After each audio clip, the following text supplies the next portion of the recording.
Turn me up. Rockefeller. Check. First Ed. Ladies and gentlemen, boys and girls, we'd like to welcome everyone back to the Wingate World Experience Podcast. Jay. Episode 10. Lupe. Yeah.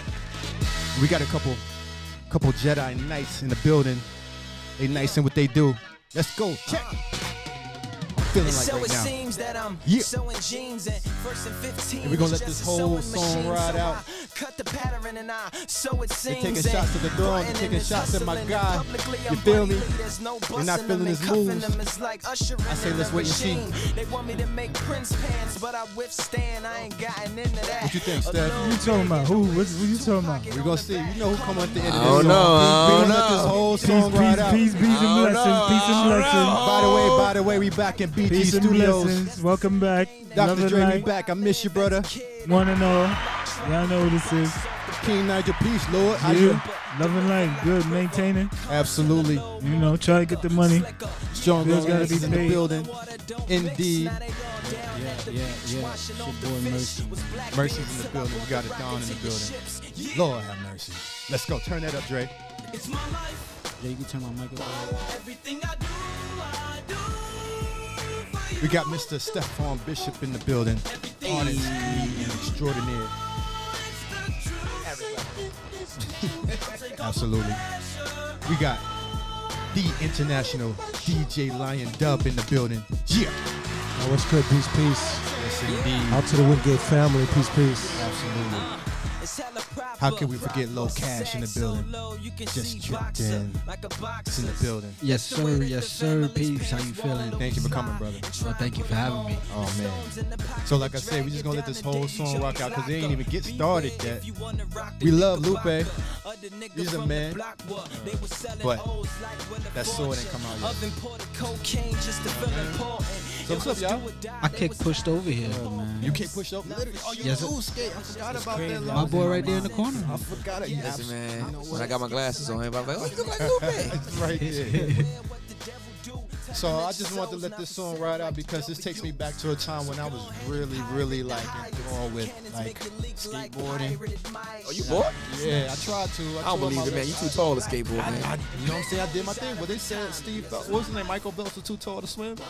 You know, I held my own, but it ain't last too long. But that whole Lupe fiasco kid push thing, I fell into it a little bit. So what we gonna do today? We're gonna talk about the vibes. We're going to talk about new music. We're going to talk about Brooklyn. We're going to talk about the art of DJing. But first, before we do that, let's let the man do his thing. Then the soul, my lord. My first picture was a lineup, now I'm on the floor. Yo, I think this is one of his illest verses, yo. Just let it rock. If the war calls for War hoes. Come on, Steph. What you think, Mercy? You say one up? Oh, come on, man. Don't. You don't listen to who? I don't listen to Jay-Z like that. Oh, man, I'll be back, guys. I'll be back in the next Wait, episode. Turn the mic off. Turn the mic off. Yeah. Turn the mic off. Clarity on this. What? Means you Gotta can't be walk new Yeah, turn that up. generation. Like, Wait. how old are you? This is it. 19. Oh, okay. Well, still. I mean, first and 15. what's your favorite Tupac, bro? You listen to Tupac? Listen to Pac. I can't come up with a favorite verse right now, but yeah. I like Pac. I They like Pac. both, I just asked for Jay-Z a applause. legend, but I don't listen to him like that. I respect him, though. Nah, I ain't a Tupac fan either. I just said that because, like, I don't know if y'all listen to Tupac. Just listen to Reasonable Doubt for one weekend. Oh, and y'all then- already done got started, man. Look at this. You know what I mean? Oh, Jay? This is nice. I like this. So like we said, man, we got a couple of gentlemen in the building who are who we consider great at what they do. Artists in the fullest sense. It took a lot to get all these gentlemen in this specific place at one time. Specifically lined up, man. It was almost a year for us to get to this moment, and I really want to thank you specifically for taking the time out. We've known each other, been acquainted with each other for quite some time. So I want to start with you, just to get right into it. Who is DJ Lion Dub? In a nutshell, I mean, a little bit. I do a little bit of everything. To be fair, Musically, right? musically, DJ, producer, run a record label, Okay. publishing, work with artists for many, many years. Voiced dub plates like water, nonstop.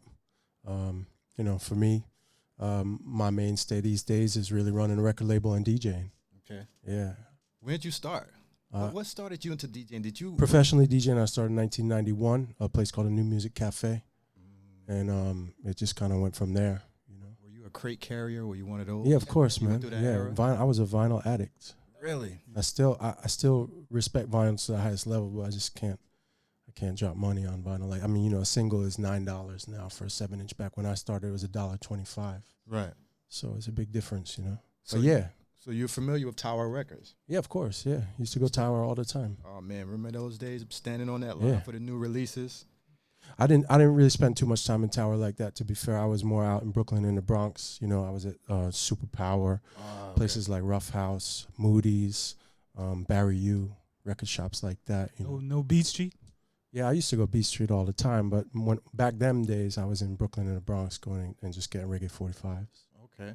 Yeah. So what was your draw to the art of DJing and just music in general? Listen to Red Alert, Chuck Chill Out, and David Levy every weekend and taping them and just being inspired and say, yo, what is that? I want to do that. Hearing it over the airwaves, driving through the city and listening to music and just that vibe was inspirational to me from the jump. Mr. Magic the same way. Mr. Magic? Yeah, but really for me it was Red. Red. Chuck Chill Out and Red really inspired me beyond anybody else. Wow. Also, you know, there was Gil Bailey was on AM radio for a long time in the 80s, and that's when I AM, first you said heard. AM, so that's Yeah, I used to listen to him when I was up in the Bronx and little kid, you know, 10, 11, 12, and he would. That was them times was, you know, 83, 80, 45 when they was just playing Admiral Bailey and Shaba and Flower Gone and Red Dragon and all the original jammies music was really busting. And Gil Bailey, he was the one who was busting that in AM. Nice. So you were talking to me earlier off camera. We were talking about Afro beats, right? Yeah. And where it is today. Yeah. Now you come from a place where it was real and original. Talk about that as far as your place, especially coming from New York City and where you started with the whole Afro beats movement and things of that nature. Yeah, I was really inspired because I was going to African parties from back, you know, like 2008, 2009, 2010. I spent a lot of time with the Eritreans, Ethiopians, and then Sudanese and Kenyans, and eventually Nigerians. And those parties, whether it was wedding, birthday party, anything, they're always playing traditional Afro beats, you know, Congolese Afro beats and original Nigerian Afro beats. And then as it became more modern, you know, I started to really be inspired to play it in the club around 2010, 2011, you know. But yeah, it comes from just hearing it traditionally, you know, at parties. Right. And that was around the time where I met you. Shout out to B. Murray, man. He was supposed to be here in the building. I know something held him up. He was originally the guy who connected us because he was, I guess you would say, what did they say, a curator? That's Promoter, the name. yeah. Promoter. Curator, And, promoter, yeah. Yeah, and from back in, what was it, Indigo days? Yeah, and the Rooftop, Indigo, Rooftop, Rooftops yeah. and the Lower East Side And we was days. doing the and- DL together and Oh, doing man, yeah. Jenny's, Red Rooster, and, you know, Yes, Harlem Red Tom Rooster. Bar. And those were around the times where all those vibes started to really come into effect, especially in the city. And very few people were doing it. You had to know. So I Yeah, said, it didn't start like that in the city until 2-3 years ago, you know, 16, 17, but that was like 10, 11, you know, it's three of us really. Expect is a Kenyan DJ, and Biran is I believe he's from Nigeria as well, myself, and then Moma. We was the only people playing Afrobeats in the shout whole out to city. DJ MoMA. Yeah. Yeah, and the funny thing is, you speak of all these cultures, and if you were to see DJ Lion Dub's wife, you would completely understand that this brother Yeah, I mean, is that's definitely. I learned it through her, you know, Yes. brothers and cousins, and at family gatherings with her. She's the one that really turned me on to it. Yeah, so he ain't for play. Just understand, you know, he's a real one. All right, so we gonna come back to Eric. Thank you, Lion Dub. You know, I keep, you know. Oh, good, man. Whatever. So So name my yeah. mother gave me. So Shout out to you, E. So yeah, we gonna slide on over to Mercy. We got a Don in the building. Shout out to Mercy the Don. What's good? And the reason that this is so important to me is because I think that Lion Dub represents a certain element in hip hop and music, as far as being a DJ and being a part of the culture. Period. You represent the new blood coming up into the game with a new perspective. It's like a new sound right Yeah, exactly. And where did you start coming? When did music take a hold of you? Or I what mean, I've been singing since like I was little, like 5. I get it from my mom's. My mom's is nice. She went on American Idol. Oh, and all yeah? that. Yeah. Wow. Nice. Word. And funny thing, I told him when I first saw you, I stereotyped you as a rapper. Yeah, everybody because do. when someone sees you, they're like, oh, when your pops, he said, yo, my son, he got music. He didn't even say you rap. He said he got music. He said, check him out. I was like, all right. So I saw the picture or whatever. I'm seeing the promotion. I'm like, yo, let me see what type of bars he got. You got bars? And then I put the song on, and then it started sounding a like little a something, a whole nother. Let me see if picture. we could pull something up real quick. We on? We on? Turn me up a little bit, Dr. Dre. This is just a song off the recent, would you call it EP? Yeah. I mean, this one is like my first mixtape. Other 2 are EP. Palace, what you cooking? Radio music, right? Mercy Porter, ladies and gentlemen. And I just want to give y'all a little taste, of the vibes. It's one of my favorites too. I'm hoping that the Rather be honest than famous. we ain't got no Rich than Wi-Fi. famous. Yeah, man, Go let it rock. So what's your inspirations? I'm gonna let it play. I'm gonna turn it down a little bit. It was really my mom, and then A Boogie. I ain't gonna lie. Really? Everybody gonna be like, yeah. He has a lot. He has a very interesting type of style. Yo. Nah, it's because I had seen him before on Instagram on Explore. I had pressed Explore by accident. Right. A picture by accident. I seen he was just like sitting down on the floor. He had like a notebook, and like he was a nobody. Nobody listened to him. I listened to like one song on Spinrilla. It was alright.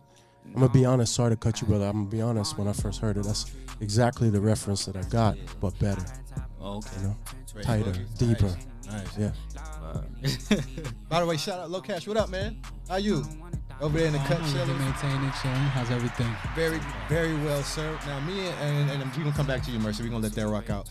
I just want to give some shine to the Low Cash, man. And we don't know each other very well, but we met each other in the grind, I like to say. Yes, sir. Out there in the circuit. Yep. And I loved your set, brother. Thank and you. Once I knew that you and Lion Dub had a sort of a rapport and there was type of good energy there, I said, I gotta have that brother here. And I appreciate you for coming, man. You're definitely you wanna plug yourself where you be at? Oh, I mean, every Saturday you can find me at Bedvine Brew with the homie DJ Danger doing school session Saturdays, 4 to 9 p.m. Hip hop, break beats, throwbacks, all that kind of good stuff. A lot of classics, and it's crazy. Yeah, I know Lined Up for mad long. I mean, I remember seeing him at Concrete Jungle back in the day. Oh, wow. I mean, like Pyramid Club Right. era, like. We go back for a little minute. Right. Yeah, so shout to Survival Crew, Human, you know what I mean? Right. Yeah, Pace Nacho was good. Nice. So yeah, it was definitely cool to be able to reconnect with the brother in the building today, you know what I mean? So thank you for bringing that into fruition. Oh man, for sure. And I think you had told me before what were some of the other things that you do besides DJing that you connected with as far as, I guess you would say, industry? I mean, I spent a number of years performing with a group called Cannibal Ox. Okay. Peace to Vast Air, Peace to Vort Omega. Okay. Crimson Guards, AAB, Kenyatta Black, Realio Sparkswell. Just doing my own DJing, just being my own man out in the world producing, right. Trying to evolve into my own artistry, you know what I mean? But I mean, yeah, I've been DJing for a whole number of years and putting it down in the tri-state area, you know what I mean? Right. Between here and New Haven. And just you're a real all over the skater world. too. Yep, Like as far as skateboarding. Yes, sir. How long have you been doing that? Since 1991. Wow. Yeah. Veteran. Yes, Veteran. sir. Nice. And I recently actually just got back in the fold. Shout to Watermelon. Alex Mosley giving me a shot, giving me some boards under my feet and some, watermelons on my back, you know what I mean? So, I've seen the work. shout Very to him. nice. Very shout nice. to Long Island City Cleaners, holding me down with that shop flow. So yeah, I'm out here in the streets on that board, you know what I mean? Still getting it in. Nice. Kick push all the way, baby. Appreciate you, Low Cash, man. We're just gonna kick it. We're gonna keep it rocking, man. And this feels very like robotic. I feel like it's an interview. Like, don't make me feel like an interview. We kicking it. Like, we just kicking it, y'all. You know what I mean? Gave us rules in the beginning. Now you want us to break the My rules. bad. Yo, that's by the He way. was like, that's Steph, don't speak. I was like, Mr. Stephon Bishop is in the building. Comedian / artist / What's up? What else? All It's a right. guy in Brooklyn. What's up, man? What up, I man? know this man for a little while, man. I Yeah. told him I got a story for everybody that's in here because literally it's You've been dying to tell this story. I've been dying to tell the story. All right, so we're acquainted because we moving in through New York. So I used to go to this spot, right? And I'm a lone ranger. That's how I move. I don't need to be around. I'm a loner, introvert. So I go to a spot, and I used to see this guy, Stephon. And every time I see him, he would make me laugh. So it started to get to the point where I'd be like, yo, here he come. Don't you laugh. Don't you do it. Don't you laugh. And he would say something, and I will always laugh. Come to find out, months later, I found out that you were a comedian. I'm like, yo, that's what he do. Like, that is your life. So how did you happen upon that path as a comedian or someone to make others laugh and enjoy life? Interestingly enough, tall people. That's how it starts. But no, I mean, I was clearly I'm not the tallest person in the world. Right. But growing up, I was always around people that was older than me. Right. And I was small. I was tiny and wore glasses. My name is Stephon. People used to tease me, Steve Urkel. It was like tight. Right. But the way to combat that was to make people laugh. Like, it was like a way to diffuse the situation all the time with like, it was this little guy coming around. We make people laugh, and tall people always want to be around the guy that's funny. Really? Women love men that make them laugh. It was like bird in the hand, two in the bush, whatever. I don't know. But yeah, comedy was just, I don't know. I like good energy, right? Right. And I feel like if people are around me and they're having fun, then we're having fun, and life's good when we're having fun, right? Right. So that was one of those things where it was like, again, organically, I never tell people, hey, I'm a comedian. It just always happens to be like someone finds out, or they'll be like, you should tell jokes. And I'll be like, guess what? I got a show this week. Yeah, come through, support. Absolutely. Man. How long have you been doing it? Oh, man. Professionally, we've going into 5 years. Okay. But again, like, it was something where every turn of my life was like comedy. Not me doing it. It was just like someone was either like, why aren't you doing this? Or there was signs to do it. So I feel like, I always say, like, you're destined to do whatever you're going to do. Like, you were going to be an artist regardless of you seeing a bigger or not. That was just the thing that sparked the transition in regards of you finding your path. But for me, like, acting is what kind of made me come out of the, I guess, my head in regards of like, do I want to do this? Because, again, I'm the only child. Always like the spotlight. Oh, you spoiled. Yeah. I mean, that's the perks of being the only child, right? Yes. My mama fault. It's all good. But no, trained actor, and then it was like, hey, I loved attention. And then I guess when I became a father, it was like I had this story to tell. Right. So that's where it was for me. It was like, oh my gosh, tell this story of like being a parent. And for me, it was like the most exciting thing. I was like, oh, I gotta share this with the world, right?